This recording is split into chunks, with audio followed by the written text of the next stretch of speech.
¿Qué tal? Muy buenas tardes.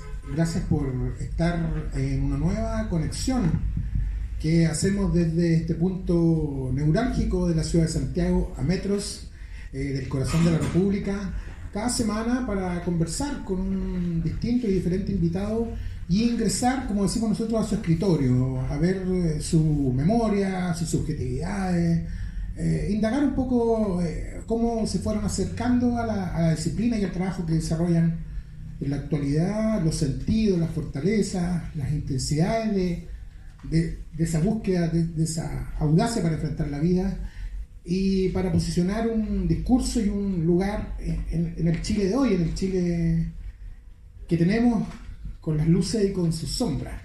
Siempre hemos creído que es importante dialogar en un contexto donde la noticia siempre es más urgente que todo, pero abrimos esta ventana, este paréntesis para poder dialogar con tranquilidad frente a temas que a veces no se les da, creemos, demasiada importancia o la importancia que tienen.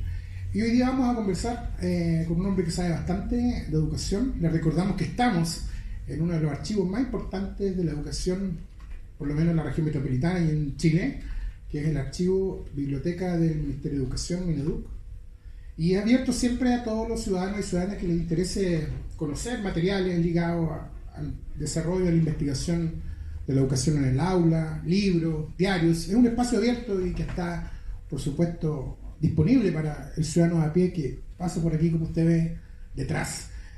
Lo recordamos siempre porque creemos que es importante que el Estado tenga estos espacios para que la gente se encuentre, lea y se relacione con el mundo de la cultura, el pensamiento, de la palabra. Estamos hoy día con Mario Aguilar, que es presidente metropolitano del Colegio de Profesores.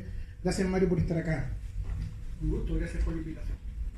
Mario, ¿qué estabas haciendo con el 11? Bueno, me imagino que eras niño, ¿no? Pero, ¿cómo recuerdas ese día, esos tiempos?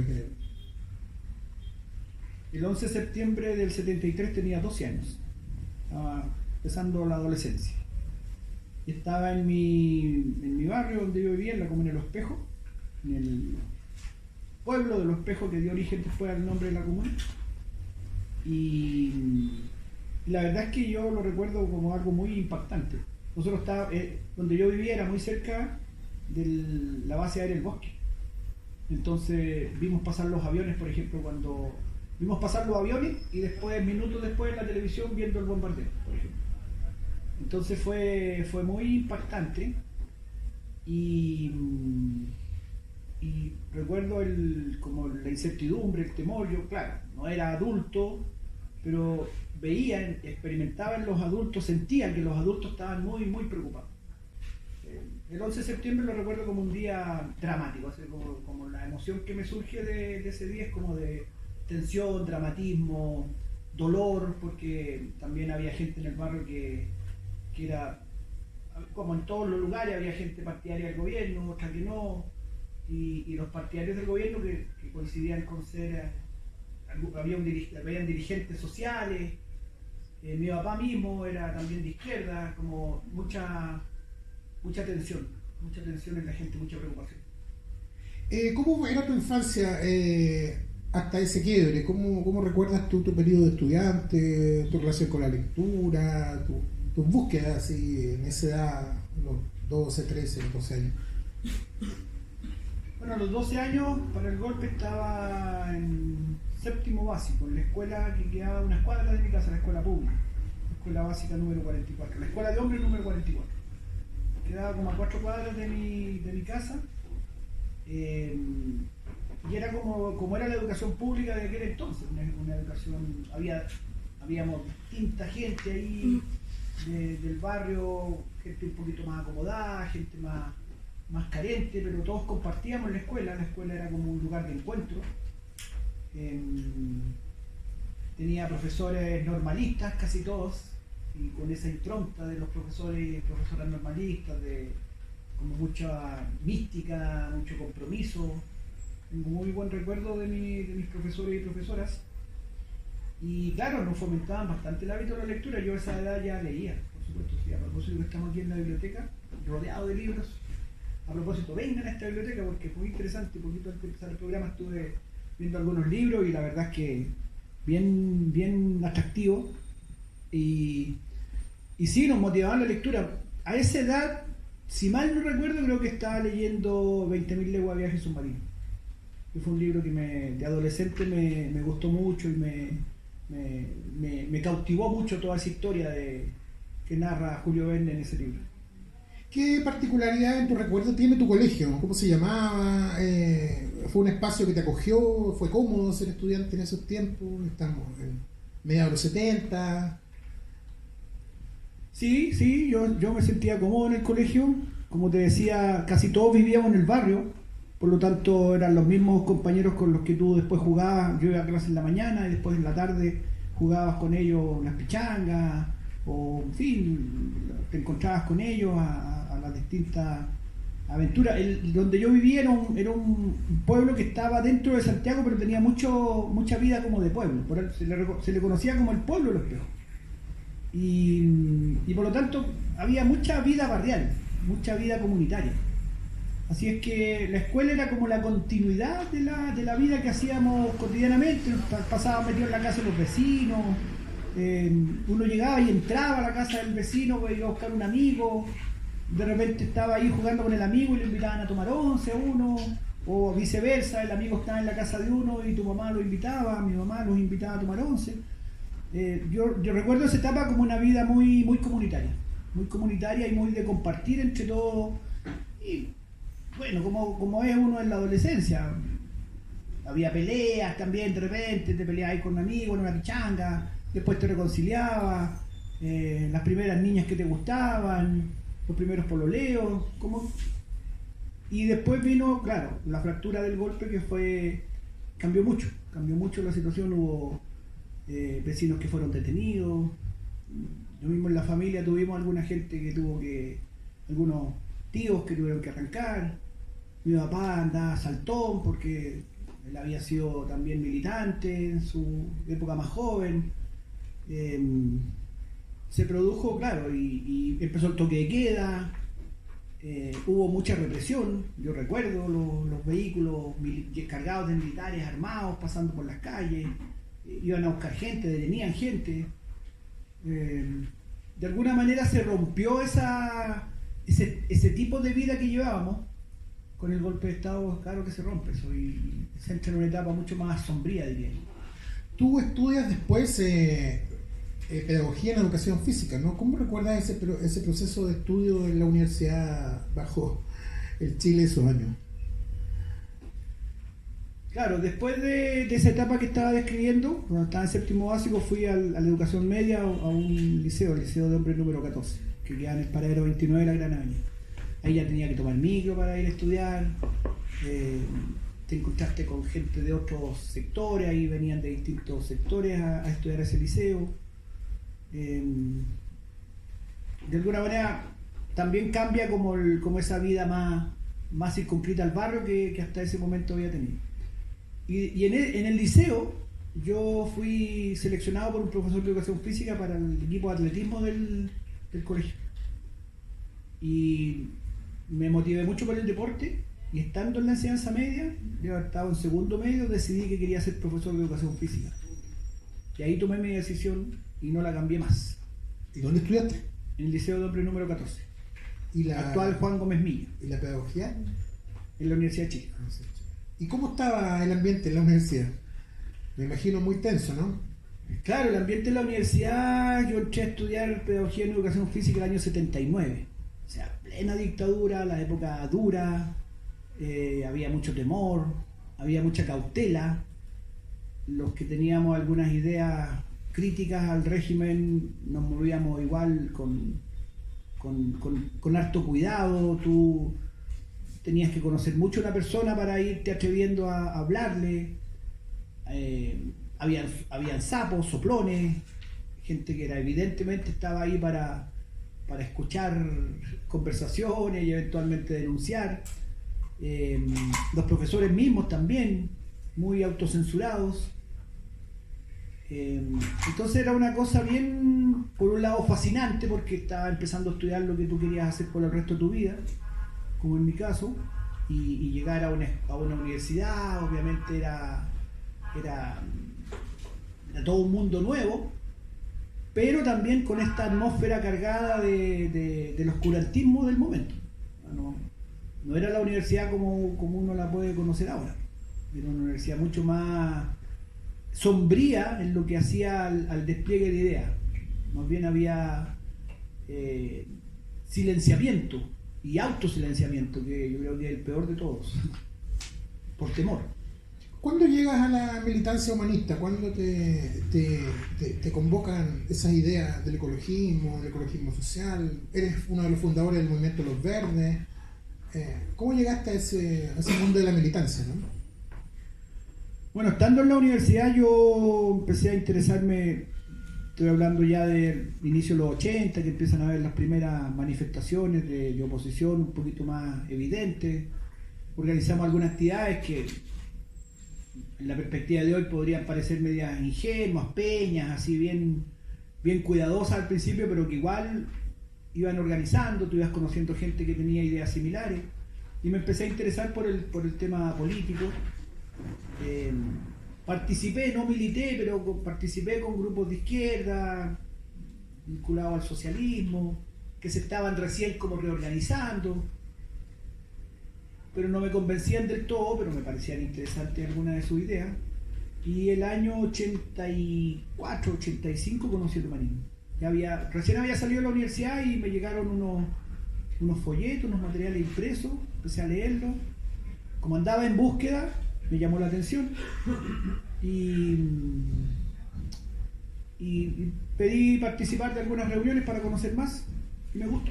¿Y qué te interesó del humanismo que no encontraste, por ejemplo, en los discursos tradicionales del Partido Comunista, de la izquierda cristiana, del socialista?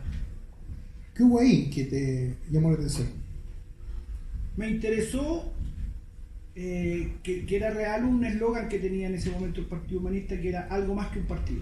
Porque efectivamente cuando empecé a conocer vi que era algo más. No era solo ideas políticas o planteamiento político, que me gustaba. El planteamiento era de izquierda, era anticapitalista, se planteaba crítico, ¿no es cierto?, a la injusticia social, defensor de los derechos humanos. En política se ubicaba claramente en una línea más bien a la izquierda, que era lo que a mí me atraía, pero además el Partido Humanista tenía una preocupación muy fuerte por el desarrollo interior, también por el autoconocimiento, por buscar el equilibrio interior, cosa que no estaba en los otros partidos. Yo lo que había conocido de los otros partidos era militancia y a transformar el mundo, pero no una preocupación por el individuo.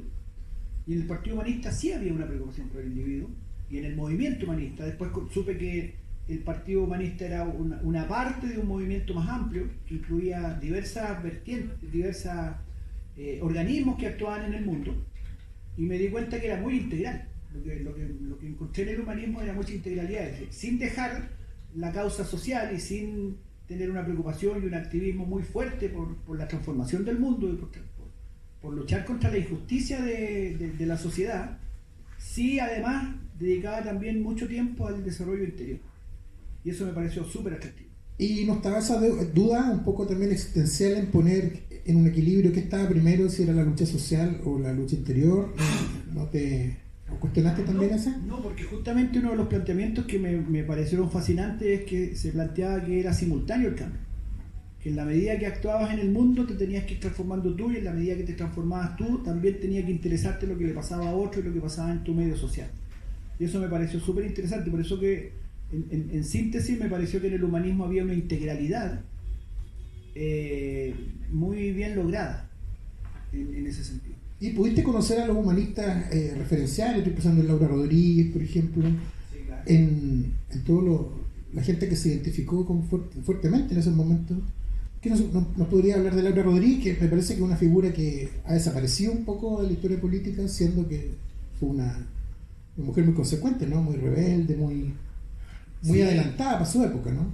Lala le decíamos los amigos, y era una mujer extraordinaria. Por supuesto, fui bien amigo de ella, compartimos bastante.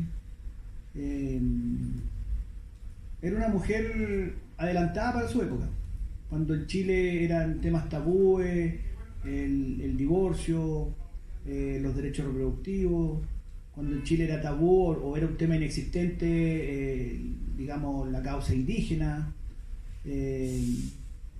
cuando en Chile había como una suerte de pleitesía a la clase política, la Laura fue capaz de criticar la hipocresía de la clase política. Hay una actuación muy referencial de ella un día que ordenan el desalojo de unos manifestantes en las tribunas y entra Carabineros y los empieza a desalojar con mucha violencia, y la Laura estaba en su pupitre de diputada y deja ese pupitre y se va a las galerías a defender a los golpeados y golpeadas, y los demás parlamentarios miraron con espanto lo que hacía Laura e incluso se acercaron a decirle pero Laura, tienes que preocuparte de la dignidad parlamentaria. ¿Ya? Como que eso que estaba haciendo ella de salir de su pupitre e ir a defender a la gente atentaba contra la dignidad parlamentaria. Y la Laura los mandó a la cresta porque les dijo en su cara: la dignidad parlamentaria está en que nosotros representemos a la gente que tenemos que representar, no en venir a instalarse aquí en un sillón y quedar indiferente cuando están golpeando a la gente. Y ese acto que fue muy referencial, salió en los medios y hizo que mucha gente le llamara la atención positivamente la actitud de la Laura. Refleja eso que yo te digo de que ella era ella tenía un eslogan que era muy interesante, una fuerza, que decía: de espalda al Parlamento y de cara a la gente. Y yo creo que ella hizo eso siempre. Y para mí siempre ha sido eso una referencia como ejemplo, como modelo. De cara a la gente, en este caso, en mi cargo, de cara a los profesores y profesoras, de espalda a la institucionalidad. Porque uno como representante tiene que emplazarse desde aquellos a los que representa y no desde el poder. Y eso a mí me lo enseñó Laura. ¿Cómo llegaste al mundo de la organización de trabajadores de la educación, de los profesores? Llegué porque, bueno, me interesaba el tema. Como profesor, participaba como profesor de base, participé cuando democratizamos el colegio de profesores, el año 85, participé de protestas y de acciones durante la dictadura. Después, cuando vino la democracia, participé de las luchas que dimos como profesores por el estatuto docente, por mejorar nuestras condiciones. ¿De ese periodo recuerdas algunos dirigentes importantes que hoy día no estén presentes en la memoria reciente? Estoy pensando en Osvaldo Verdugo, por ejemplo, ¿no? Claro, bueno, con ellos después yo compartí como dirigente también. O sea, cuando yo llegué a ser dirigente el año 2004, Osvaldo Verdugo era dirigente del colegio, ya no era el presidente, pero era dirigente. También Jorge Pavés, que también es de aquella época, de la época de la dictadura, cuando era presidente de la JECH. Con todos ellos compartí. Mujeres también Pedro importantes, Chulac, ¿no? sí, la Diva Sobarzo, por ejemplo, que hace poquito falleció, era una dirigente emblemática. La María Rosas, a todos ellos los conocí. De profesor joven las veía como dirigentes que ya estaban, digamos, ocupando cargo en el gremio, y después, cuando ellos eran un poco mayores que yo, pero yo ya era un dirigente, compartimos mucho y me tocó ser par con ellos en algunos periodos. Y esa lucha que se vivió tan intensamente, que cruzó desde la dictadura hasta la llegada de la democracia, sobrevivía bien, pese a las diferencias, pese a estar unos más escépticos con la democracia, a estar otros más esperanzados con el orden que venía. ¿Cómo se administraban las diferencias, ¿no? En esos contextos de tanta incertidumbre, ¿no? Política. ¿En dictadura o post-dictadura? En ese proceso de salir de la dictadura y llegar a la democracia, lo que se ofrecía como la nueva esperanza política para el país. Bueno, en dictadura nos unía, digamos, ¿no es cierto?, a todos, desde ese amplio espectro. Osvaldo Verdugo era demócrata cristiano, hasta, no sé, los dirigentes comunistas, o incluso más a la izquierda, había dirigentes del MIR y de otros grupos. Claro, finalmente el acento no estaba tanto en las diferencias porque había un objetivo común que era derrotar a la dictadura. Post dictadura, cuando empieza la democracia de baja intensidad que finalmente conseguimos, en mi caso particular se fueron con el tiempo agudizando algunas diferencias con aquellos que se posicionaron como más... Hablando de la moneda. No es de la moneda. Es de la octava región.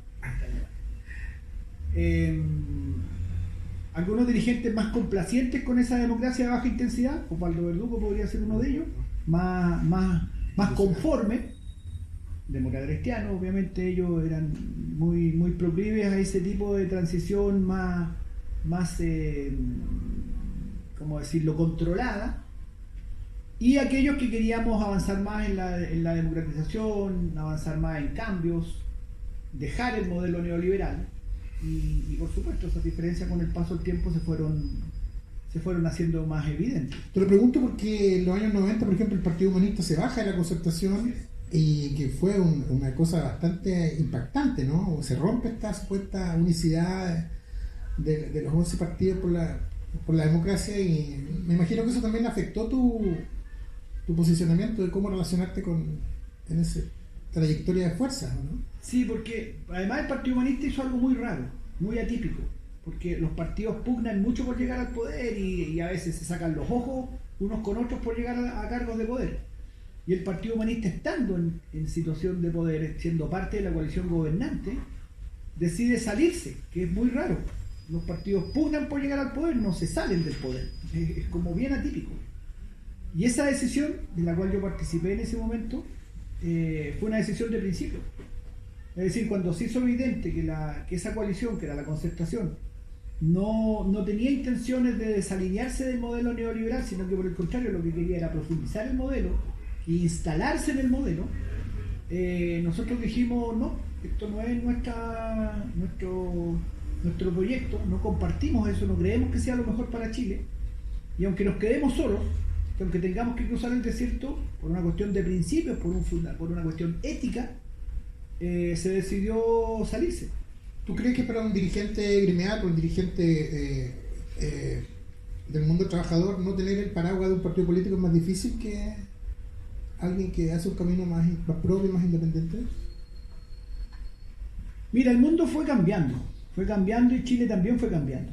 Lo que era muy normal en un determinado momento, estoy hablando de los 90 o antes incluso, de que de alguna manera el trabajo dirigencial estuviera necesariamente ligado a un partido político, eso con el tiempo fue cambiando. Y hoy día eso no es así, y al contrario, yo creo que hoy día se cuestiona que el dirigente social, sindical, gremial o de organizaciones sociales tenga una estrecha militancia y actúe en su cargo gremial o social desde su condición de militante o desde las instrucciones que reciba del partido. Eso que en algún momento de la historia era aceptado y era validado, hoy día no lo es. De hecho, hoy día yo no milito en el Partido Humanista. Y no milito en el Partido Humanista no porque haya cambiado de ideas. Sigo siendo de ideas humanistas, sigue siendo el siloísmo, que es su vertiente ideológico, doctrinaria, sigue siendo el punto referencial en mi vida. Pero en algún momento que fue en todo el proceso constituyente, el estallido social y todo aquello, yo sentí que debía privilegiar mi militancia social por sobre mi militancia partidaria. Y por eso tomo la decisión de salir, ni porque haya tenido problemas en el partido, no fue porque me peleara con alguien, no porque tuviera diferencias de fondo, ni tampoco porque dejara de lado las ideas humanistas. Yo sigo siendo humanista de pensamiento. Tú en el año 2017 llegaste como presidente a dirigir a los profesores a nivel nacional. ¿Cómo crees que va a ser recordada esa gestión? ¿Qué aportes crees que construiste al trabajo gremial de los profesores? Mira, tu pregunta va justo con lo que estaba diciendo. Yo creo que la principal contribución que nosotros hicimos en ese tiempo fue remarcar e instalar el concepto de la autonomía gremial como un elemento muy central. El gremio pasaba mucho en ese tiempo en la asamblea, sobre todo porque se había generado mucho malestar por el intervencionismo de los partidos al interior de las organizaciones y particularmente en el gremio docente, cosa que se agudizó mucho en el último periodo antes de que yo fuera presidente. y generó mucha reacción. Hubo en ese tiempo un episodio que se llamó la rebelión de las bases, donde la gente no aceptó unas decisiones que tomó la cúpula, que fueron claramente influenciadas por la militancia partidaria, que en ese momento era parte de la coalición de gobierno, etcétera. Y nosotros instalamos... Tuviste, perdón, ahí un encontrón con los comunistas. Sí, claro.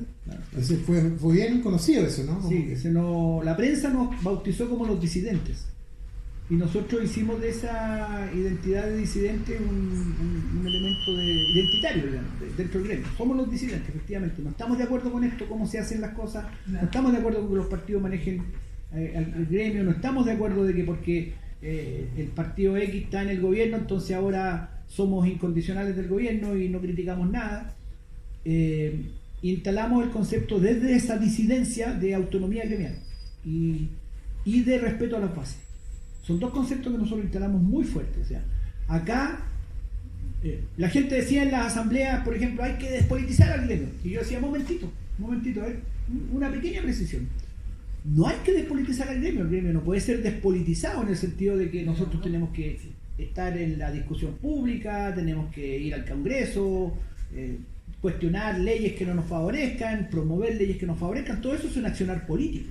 Y tenemos que tener análisis político de lo que está pasando. Lo que hay que hacer es despartidizar el gremio. Eso le decía yo a los profes en la asamblea. Que no puede ser que los partidos políticos intervengan. Nosotros hacemos nuestra política. Nosotros hacemos nuestras decisiones. Nuestras asambleas, nuestras instancias de decisión tienen que ser las que resuelvan y no decisiones que vengan desde afuera. Y instalamos mecanismos de democracia directa muy interesantes que significaba consultar a las bases sobre las decisiones que se iban tomando y empoderar a la base para vigilar a la cúpula respecto a lo que estaba haciendo.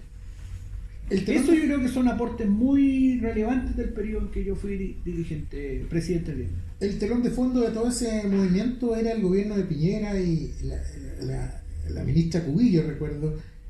¿Cómo evoca esos procesos de discusión por ejemplo, en el periodo en que se armó ese paro tan largo, ¿no? De casi varios meses, ¿no?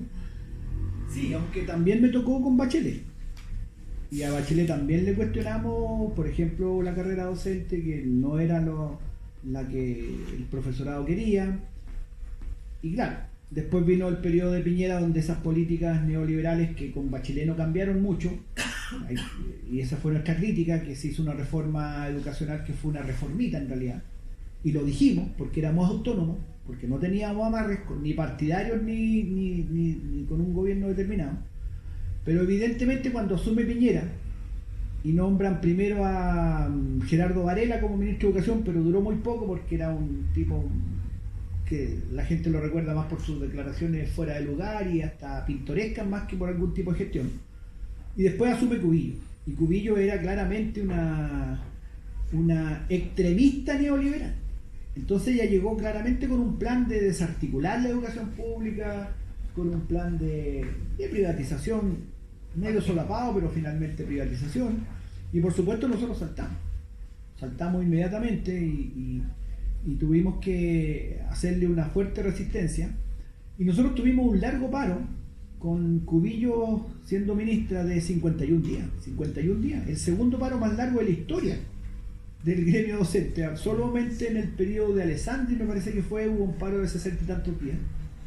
Pero este paro fue de 51 días, fue muy largo. Al principio, cuando estábamos tomando la decisión de iniciar esa movilización, nos decían que estábamos locos, que no íbamos a tener ninguna posibilidad, que con un gobierno de derecha, empresarial, nos iban a reventar a los 2 días. Pero ese movimiento agarró tal mística que tuvo muchos logros. Tuvimos logros concretos, por ejemplo, logramos titularidad para 40.000 profesores, cosa que para un gobierno de derecha es casi como un puñal en el corazón. Estabilidad laboral, ellos llegan con la política contraria de producir la mayor inestabilidad laboral posible o flexibilización. Nosotros le logramos a ese gobierno empresarial de Piñera sacarle lo contrario, sacarle estabilidad para los profesores y profesoras. Los obligamos a reconocer la deuda histórica, cosa que ellos no reconocían, decían que no existía. Tuvieron que reconocer y asumir que existía y formar una mesa de trabajo. Y tuvimos varios logros más tangibles, pero tuvimos otros logros que no eran tan obvios, pero sí muy importante, como por ejemplo que detuvimos el programa de gobierno de Piñera en educación. Producto de nuestro paro, todos los planes que ellos tenían se les vinieron abajo. La Cubillo era presidenciable. Aparecía en las encuestas antes del movimiento nuestro como una posible presidenciable y aparecía en las encuestas en primeros lugares, porque la estaban potenciando como tal. Después de nuestro paro ella cae definitivamente y ni siquiera es precandidata. Logramos instalar el tema de la educación pública como un tema central en la discusión y sin duda nuestro movimiento de alguna manera fue antesala de lo que vino después, cuando vino el estallido social. Por supuesto. Tú has comentado y una suerte como denuncia de que un poco la poca idoneidad que tienen los gobiernos para nombrar ministros de educación que están ligados con todo menos con el fenómeno educativo. ¿Por qué es importante, crees tú, que un ministro tenga competencias más tan específicas con el tema de la educación? Pensando que vivimos en un modelo donde se gerencia todo, donde siempre se busca más que un especialista o alguien tan experto, sino alguien que maneje la plata, la billetera, ¿no? Porque la educación te pregunto como abogado del diablo. Sí, no, está bien, te entiendo perfecto la pregunta, muy buena pregunta. Porque educación es un tema muy complejo y de enorme impacto social. Mira, yo siempre pienso, puedes poner un papanata en el Ministerio de Bienes Nacionales y a lo mejor no pasa nada tan grave. Porque ya es una cuestión más bien administrativa.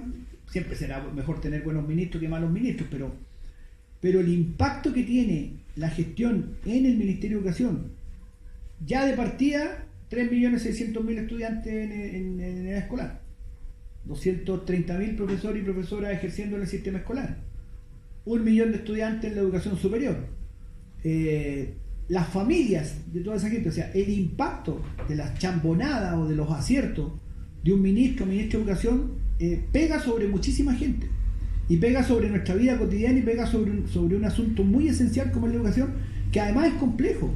La educación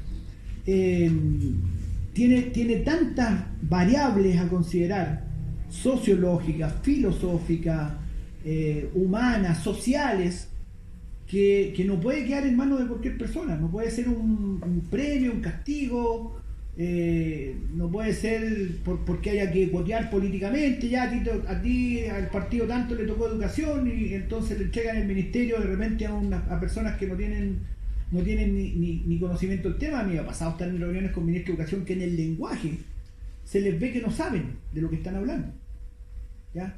Entonces nosotros hemos reclamado que en educación tiene que haber alguien que sepa educación, que tenga trayectoria en educación y que conozca el sistema por dentro. Tú has denunciado también públicamente como una suerte de una crítica hacia el ethos que tiene la educación hoy día, que está centrada únicamente en el rendimiento, en la producción, en una mirada mucho más bancaria, ¿no? ¿Cómo crees, sé que es muy difícil la pregunta, pero cómo crees que se va a resolver eso en una sociedad donde el punto más importante de toda racionalidad es que lo económico funcione? ¿Cómo te lo planteas? ¿Cómo crees que va a continuar eso, ¿no? Bueno, yo estoy de acuerdo y yo creo que la mayoría de los profesores estamos de acuerdo que la economía debe funcionar. Obviamente, tenemos que comer, tenemos que producir los bienes necesarios para la vida social, tiene que funcionar la sociedad y detrás de eso hay un funcionamiento económico, pero no puede ser todo, o no puede ser el centro de la vida. O sea, si la economía es considerada un fin en sí mismo, se nos distorsiona todo. Y la educación se ha contaminado mucho de eso con las políticas educacionales de los últimos 40 años. Políticas educacionales que no surgieron aquí en nuestro país, vienen de los grandes centros financieros mundiales y que le dieron a la educación una lógica propia del mundo empresarial o de los procesos productivos. La lógica de la educación chilena está muy basada en criterios propios del management, propios de procesos de producir bienes, de producir objetos, y esas lógicas se han aplicado en la educación. Y eso ha traído consecuencias muy, muy negativas porque se ha distorsionado el sentido de la educación. El sentido de la educación tiene que ser entregarnos herramientas para ser personas felices. No solo prepararte para el mundo del trabajo. Como consecuencia de que eres una persona que desarrolla la capacidad de raciocinio, que desarrolla la creatividad, que desarrolla el equilibrio emocional, que desarrolla la capacidad de relacionarse con otros, que aprende a vivir sanamente, que aprende a vivir respetando a su entorno, a las otras personas, a su medio ambiente. Bueno, como consecuencia de eso vas a tener una persona que probablemente sea también muy productiva en el campo económico. Sea un buen profesional, sea una persona responsable, que cumple con su trabajo, etcétera. Pero no puede ser eso un fin en sí mismo, porque cuando tú crees que la educación es únicamente prepararte para desempeñarte en un mercado laboral, entonces lo que entregas es más instrucción o adiestramiento para ese mercado laboral más que educación en el sentido amplio del término. El sentido la etimología de la palabra educación viene de educere, que es extraer, del latín, extraer, o sea, hay un potencial que tenemos las personas y la educación hace aflorar extrae ese potencial que traemos, como decir, permite que brote, que fluya ese potencial que tenemos las personas. Y ese potencial no es únicamente el de producción económica, es el potencial también de ser personas sensibles, es el potencial de buscar en la vida un sentido trascendente. Es el potencial de preguntarse sobre el sentido de la vida, por ejemplo, que para gente práctica que le interesa únicamente la productividad y el rendimiento son preguntas inútiles. Es interesarse por el arte porque el arte te permite conectar con espacios de tu psiquismo que no se conecta con actividades más rutinarias. Es también el deporte y todas sus enormes potencialidades educativas y de desarrollo de la persona. Es también la responsabilidad social. Todo eso tiene que ser también preocupación de la educación y no únicamente la preparación para el mundo del trabajo o para un mercado laboral. Y la educación que hemos tenido en los últimos 40 años ha sido una educación súper reducida únicamente a preparar para el mercado laboral. Y eso nos tiene en la crisis que estamos. ¿Y por qué crees que esa fuerza tan extrema, ¿no? de pensar un modelo educativo que esté centrado únicamente en lo productivo, en lo economicista, no ha podido ser cuestionado? ¿Qué falla? ¿Que son decisiones demasiado importantes de los tecnócratas? Tal vez falta un poco de audacia para indagar un poco más en otras posibilidades, o definitivamente estamos en un sistema que tiene un candado cerrado por dentro y que no sé qué tendría que ocurrir para que exista una mayor apertura frente a otras maneras de pensamiento en torno a lo educativo. Es un sistema bastante cerrado. O sea, cuando hablamos de neoliberalismo, no es simplemente una abstracción. El neoliberalismo es una forma de vivir. Se generan redes de intereses. O sea, hay todo un tramado legal que respalda. En educación hay todo un tramado legal que te obliga a enrielarte dentro de ese modelo de lo que el sistema entiende como buena educación. El sistema entiende como buena educación una cosa tan estúpida como rendir en unas pruebas estandarizadas. Y todo se tensiona para rendir ahí. Y es la misma lógica con que se ha desarrollado casi todas las esferas de la vida. Por eso que cuando decimos modelo neoliberal no es una discusión ideológica de abstracciones de ideas. El neoliberalismo es súper concreto. El neoliberalismo es el que hace que la gente tenga que trabajar 12, 14 horas diarias. El neoliberalismo es el que endeuda a la gente y termina la gente, ¿no es cierto?, con los niveles de estrés, con los niveles de ansiedad en los que vivimos. El neoliberalismo es el que genera y promueve un individualismo tan brutal que finalmente hasta el otro miembro de la familia es un competidor tuyo. Entonces, súper concreto el neoliberalismo, y en educación ese neoliberalismo se expresa en todo lo que nosotros hemos cuestionado. Pero Mario, por ejemplo, hay varios especialistas, incluso varios premios nacionales en educación que han planteado esta idea de que la educación chilena es muy homogénea, que fortalece el sexismo, el clasismo. Han hablado de nuevos espacios, nuevas miradas, nuevas estrategias. ¿Por qué crees que ha costado tanto implementarla? Bueno, tú dices que hay todo un entramado legal, político, ideológico que no permite abrir un poco las puertas, pero ustedes como profesores de aula en distintas regiones últimamente, por ejemplo, han denunciado el tema del agobio laboral, el precario estado de salud mental con que regresaron los alumnos y apoderados y la comunidad educativa en general después de la pandemia. ¿Por qué eso no se toma en cuenta y se avanza también hacia otras maneras de organizar la escuela y lo que se entrega en ella? O sea, partiría por decirte que si no diéramos la lucha que damos estaríamos peor. O sea, algo consigue la lucha que damos también. No es totalmente inútil, aunque no logramos todo lo que queremos, porque es una lucha contra un sistema muy férreamente instalado. No es fácil transformarlo. Mira lo que pasó en este país, en el estallido social. Y hoy día este sistema de poder ha distorsionado de tal forma las cosas que hoy día instalan la idea de que todo el estallido social no fue más que un grupo de 500 personas que salían a saquear. Y que eso fue todo el estallido social. Y el estallido social fue muchísimo más que eso.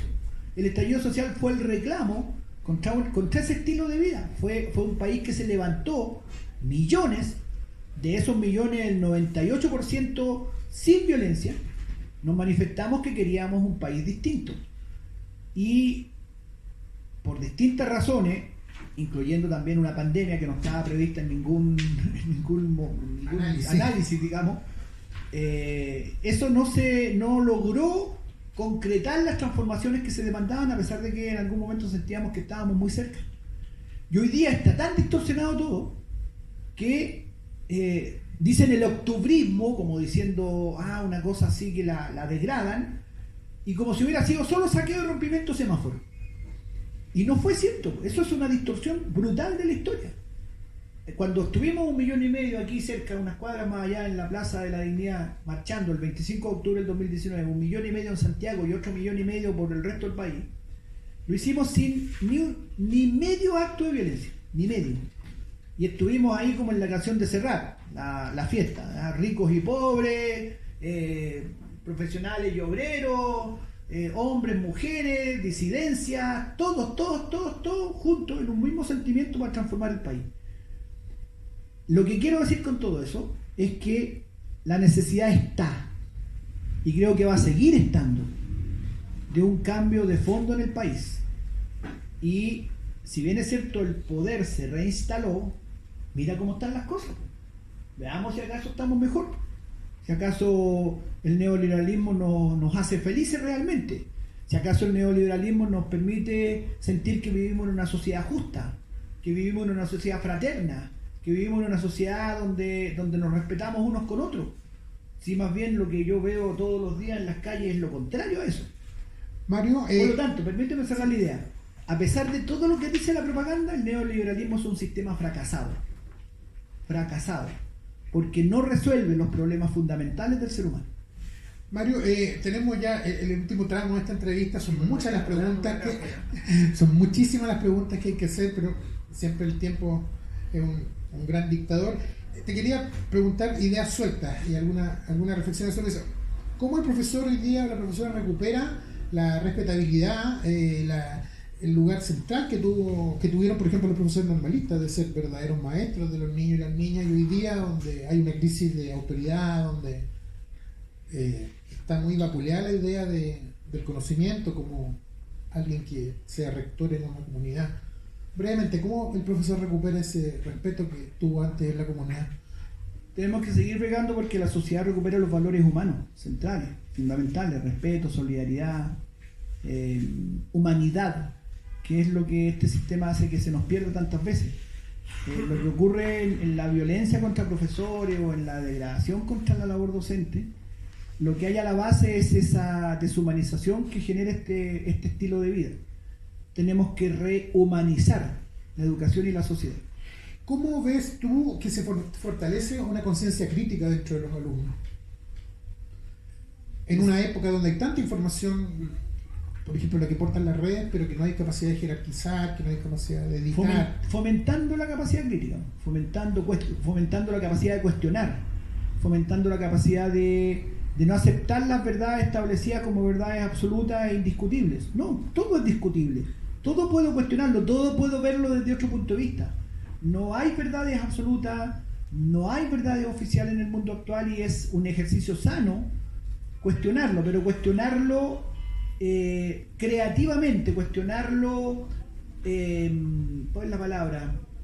Cuestionarlo en un sentido de apuntar a la transformación de eso que no me gusta más que a la destrucción de eso que no me gusta. Porque de repente también cuando queda únicamente como algo catártico, como romper un semáforo, romper una vidriera, y queda como una cuestión únicamente catártica, finalmente se termina eso convirtiendo en un elemento a favor del sistema que quieres transformar.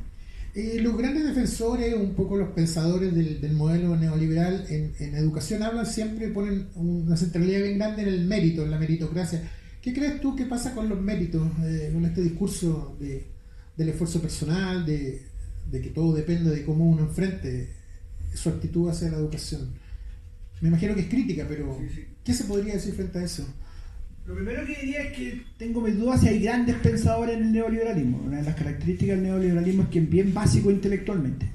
Pero hecha esa salvedad, la meritocracia es una cuestión bastante engañosa, porque supone que todos tienen una suerte de igualdad de condiciones y a partir de esa igualdad de condiciones habrían algunos que tendrían más mérito. Pero lo que la supuesta meritocracia hace en realidad es que pone a competir en condiciones muy desiguales. Por lo tanto, y este ejemplo siempre lo pongo, puede que haya un alumno que, dadas sus condiciones de base, familiares, culturales, sociales, sea mucho más meritorio el 5,6 que sacó en una asignatura que otro alumno que sacó un 6,3, porque el de 6,3 tenía condiciones óptimas en todo su entorno. Entonces, esa meritocracia que se mide únicamente por rendimiento es muy injusta, es falsa, es una falsa meritocracia. ¿Cuál crees que van a ser las futuras, pensando tú como estratega también del trabajo con organizaciones, cuál crees que van a ser las futuras luchas de los profesores en Chile? Sabemos que está la historia de la deuda histórica y eso demandaría un capítulo aparte, pero si pudiera sintetizar, ¿cómo piensas que va pensando por ejemplo en fenómenos que se avecinan, no sé, la inteligencia artificial, este deseo de que uno es el empresario de sí mismo? ¿Cómo? Mira, todos esos grandes temas que afloran a partir de este mundo tan hipertecnologizado, todos los desafíos, la misma inteligencia artificial, los big data, las aplicaciones que pueden llegar a manejarte la vida, finalmente, al final, lo esencial es que nosotros, y partimos a lo mejor con el inicio de tu entrevista, humanicemos la sociedad. Si humanizamos nuestra vida, si los valores centrados en el valor del ser humano, si los valores del humanismo, en el sentido amplio del término, son los que prevalecen, vamos a dar buena solución a todos esos desafíos. Si por el contrario prevalecen los valores del antihumanismo, es el antihumanismo el que prevalece, vamos camino a un desastre. Entonces aquí hay un gran desafío para los educadores y educadoras. Nosotros que estamos todos los días en contacto con niños, niñas y adolescentes, tenemos que necesariamente tomar la opción por la humanización como contrapartida de la deshumanización a la que nos lleva esta sociedad. Y ese desafío que implica, y esto lo han dicho premios nacionales, la Nolfe Ibáñez lo decía mucho, implica finalmente, es inevitable tener que asumir una actitud de rebeldía frente a lo que te imponen, porque lo que te imponen te lleva al desastre, te lleva a la deshumanización creciente. Por lo tanto, me tengo que rebelar contra eso que me imponen y asumir como un rebelde de la educación, vía el camino de la educación como herramienta de humanización y no de deshumanización. ¿Qué mensaje finalmente darías tú a las autoridades de la educación del actual gobierno? Ha sido crítico también de alguna manera a lo que se estaba planteando, un mensaje final, ¿no? Mira, a mí una de las cosas que creo que es parte también de esta deshumanización es esto de que la palabra no vale. Hoy día la palabra, a nivel de la clase política, a nivel de la dirigencia en general, a nivel de la élite, es como que no tuviera valor ninguno. Entonces, un gobierno, cualquiera sea, hace una cantidad determinada de promesas y después, al día siguiente que asume, se olvidan, ya no va a ser así, simplemente ni siquiera dan explicaciones y no cumplen lo que prometieron. En educación hay compromisos concretos que hizo este gobierno y que no los está cumpliendo. Y yo como ciudadano, como profesor, como dirigente, le exijo, porque este gobierno llegó con un discurso ético, de una suerte de superioridad ética, una suerte de diferenciación, nosotros somos distintos. Bueno, demuestren cambio de paradigma, habló el ministro, demuestren que son distintos, y la demostración de ser distintos es cumplirle al pueblo. y no traicionar al pueblo una vez más, porque cada traición que hacen, más desencantan al pueblo y más lejano se siente el pueblo de esta élite. Y eso nos puede llevar a un desastre bastante grande.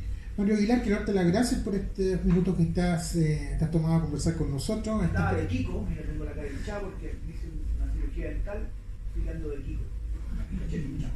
Te agradezco mucho y te deseo suerte. Vas a iniciar una carrera pronto para competir de nuevo por las elecciones que vienen en el Colegio de Profesores.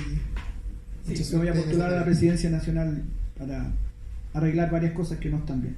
A ustedes en las redes les recordamos que estas conversaciones quedan colgadas en los circuitos donde distribuimos estos encuentros. Y al público en sala, gracias por haber asistido y nos encontramos la próxima semana aquí mismo en el Extremo Centro.